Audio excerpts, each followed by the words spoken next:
Hello and welcome back to Off the Post. In today's episode we'll be discussing whether or not Everton will be in another relegation battle again next season. But before that, as always, please like, comment, subscribe. It's very much appreciated and it goes a long way in helping me build a small community on my channel. We've recently just hit 130 subscribers and I just want to say a massive thank you to all you guys showing your support on my videos, the likes and the comments, the support on social media as well. It truly has been amazing, hasn't it, so far? But yeah, let's get straight into the video, shall we? Okay, I'm going to discuss all the 3 signings Everton have made so far and the other 2 players that they're linked with currently. So let's just get straight into it, shall we? Starting off with the first player on this list is Barry, the French striker from Villarreal, signing him for 27 million. Hopefully I've pronounced his name right. And for me, this player is a fantastic player that they need in that forward line, just because obviously they've lost Dominic Calvert-Lewin on a free. They've got Beto, who, don't get me wrong, he had purple patches last season. He was looking all right at times and he was looking bad at times. So for me, you need a bit more of a player with a little bit more consistency. And I really do feel like Barry is that type of player. Don't get me wrong, he's the age of 22, so he's quite young. And he will need to adapt to the Premier League quite quickly, won't he? But for me, I feel like this striker's got it all to, you know, go on and impress in the Premier League. And I really do feel like he's a good talent in there. Obviously, he played 35 games last season for Villarreal, scored 11 goals and got 4 assists. So from that standard, it's all right. He had a half-decent season for Villarreal in the La Liga, of course. I can't really remember. I can't really remember where they probably finished in the La Liga. I don't think it was. It might have been like 5th or 6th potentially, maybe. But I do really rate this signing of Barry. And for me, I feel like he can potentially become what Dominic Calvert-Lewin was like 2 or 3 seasons ago, where he was sort of holding the ball, running behind the strikers, being a sort of a clinical finisher for 1 or 2 seasons at least before he got those big injury problems and he sort of became out of favour with certain managers and whatnot. I really do feel like there's a bit of a comparison there between the 2 strikers, and I do really feel like he'll challenge Beto and the other Portuguese striker they've got on their books. I'm pretty sure, I can't remember his name, but he's a Portuguese striker. I really do feel like he'll challenge them 2 to become the #1 striker for Everton this season. I do really like that signing. For me, he does have it all. He's got the height, he's got the strength, he's got the pace to be able to run in behind, hold up the ball. Obviously striking in front of goal. He only scored 11 goals, which you probably do need a little bit more in the Premier League, don't you? You probably need, I want to say 10 to 15 goals if you want to be like top half of the table, which I'm pretty sure David Moyes has the ambitions to this season at least anyways. Because for me, you know, I feel like Everton are investing in youth this season with some of the players they've been linked with, some of the players they've signed as well. It's sort of been reported in the media that David Moyes wants 10 new players for Everton this season. Obviously signed 3 so far, linked with 2 more. So he wants probably around about 5 or 6 more new signings. And when you look at their squad at the moment, it is very thin. They've lost quite a few players through releasing them at the end of their contracts, the likes of Dominic Calvert-Lewin, Decore and all these other types of players. So they are looking a little bit short in the Premier League, and they probably would. I think it is right where David Moyes is saying they probably could do with another 5 or 6 more players in there. But I really do feel like this striker is probably a very promising player, and I do really rate the signing. Okay, let's move on to the second player on this list, which is Carlos Alcaraz. Obviously, he was on loan at Everton last season, and they've made that loan move permanent this season. Obviously signing from Flamengo, I'm pretty sure. And for me, this is a very fantastic midfielder in there. I don't know whether he's more of a number 8 or number 10 position. I'm not too sure. I feel like he can play both of those roles.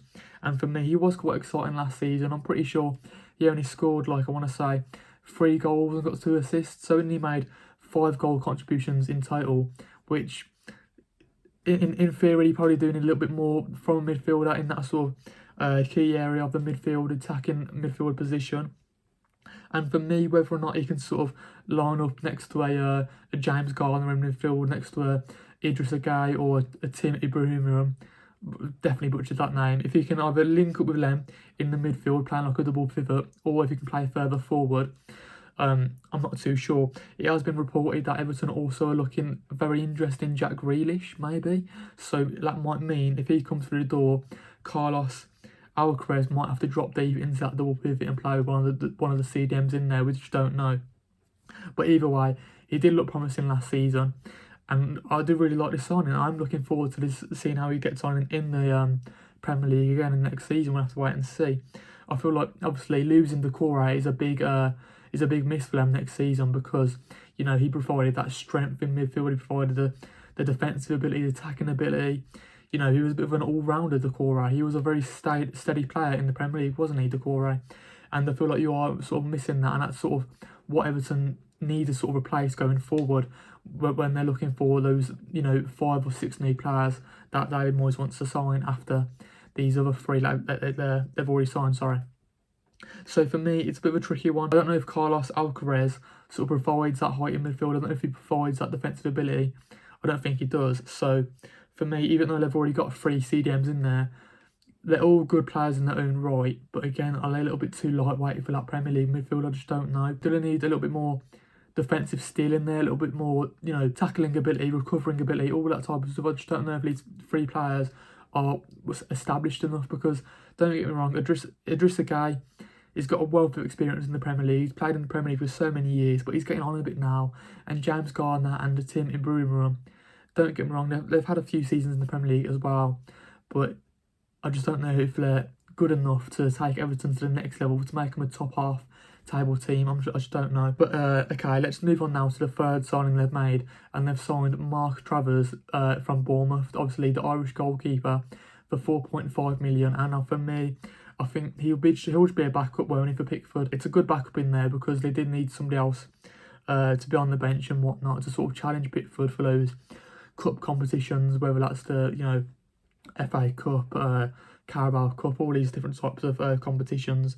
And Mark Travers, he hasn't really pulled up any trees at Bournemouth either. He was all right, but again, he was a backup there, wasn't he, for Kepa last season? So it's a bit of a tricky one. Like, when you speak backup goalkeepers, you don't want to go into that much detail in it, will you? Because realistically, backup goalkeepers, how many games do they play a season? Probably like, what, 10, 15 at the most, maybe? It is a little bit harsh saying that, because they are, professional goalkeepers at the end of the day. But, when you got your first number 1 in Jordan Pickford, there's no way that he's going to overtake him at any chance in the season, is he? Because he's England's number 1 at the end of the day. Jordan Pickford is a very reliable goalkeeper, and he'll keep the defenders out of trouble, keep the midfielders out of trouble, keep the forwards out of trouble. Will definitely help Everton to keep some points on the board and whatnot, keep some clean sheets and all that sort of stuff.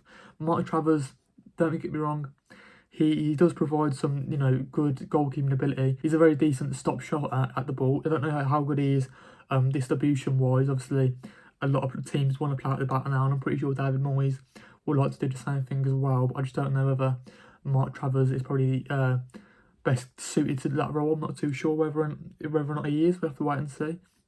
Obviously, at the age of 26 now, we'll have to, he's an established goalkeeper. I don't know whether, he can come in and sort of work with the goalkeeping coaches to sort of help out his distribution and whatnot.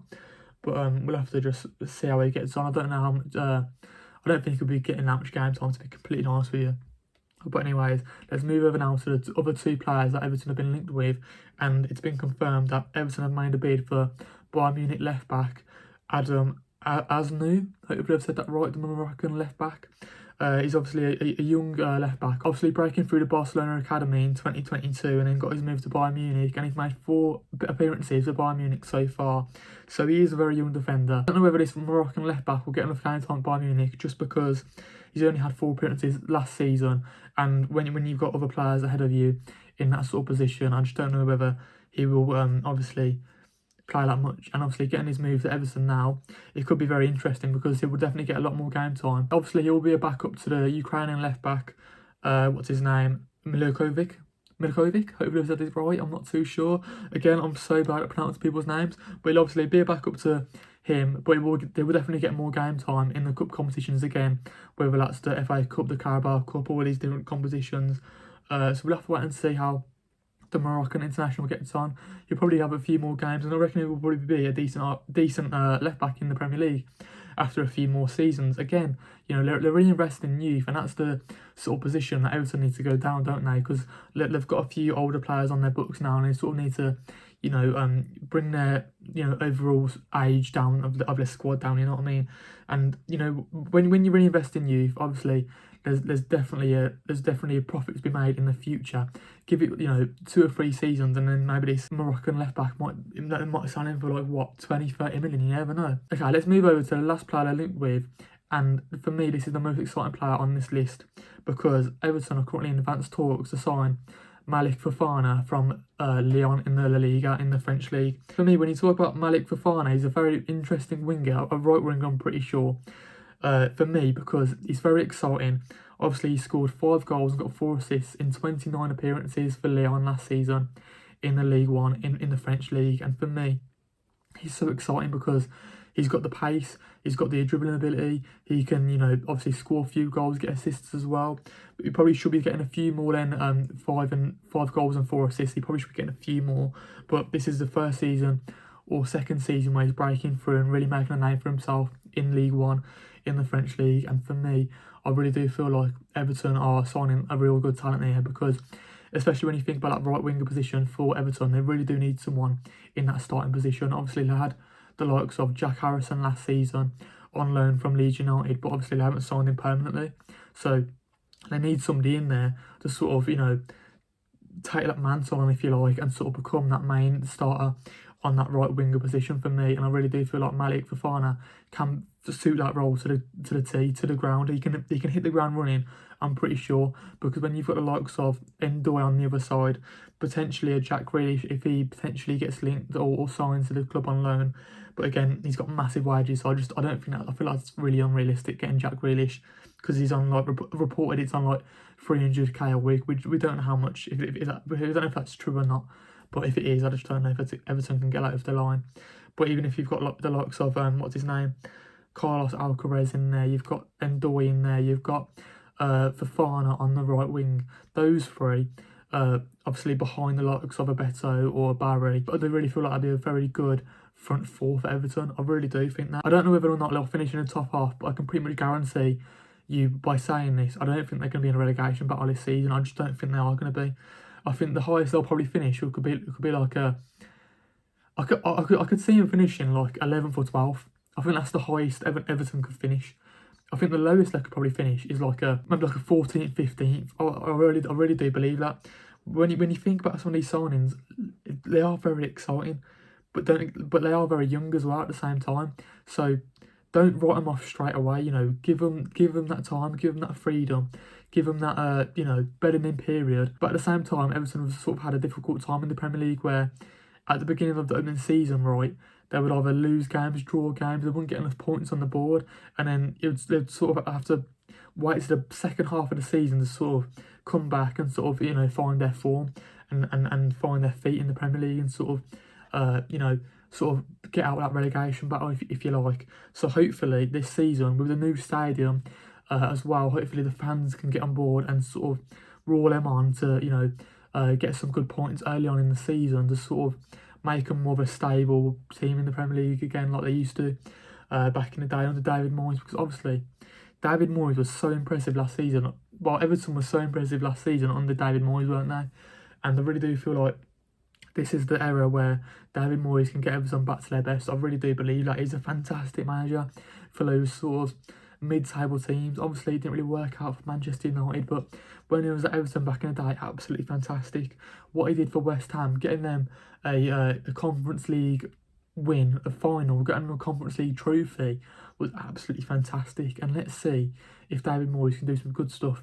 Everton, the second time round, we'll have to wait and see. For me, he was really good last season, and I feel like he can build that momentum once again and get Everton competing for those, top half finishes. Hopefully this season, if not, maybe next season with a few more signings under their belt, finding their form and find their consistency and all that sort of good stuff. I think this is where we end the video because we've mentioned how they've obviously got a smaller squad now after releasing a few of their players in the likes of Dominic Calvert-Lewin and the core, and they really need to rebuild, don't they?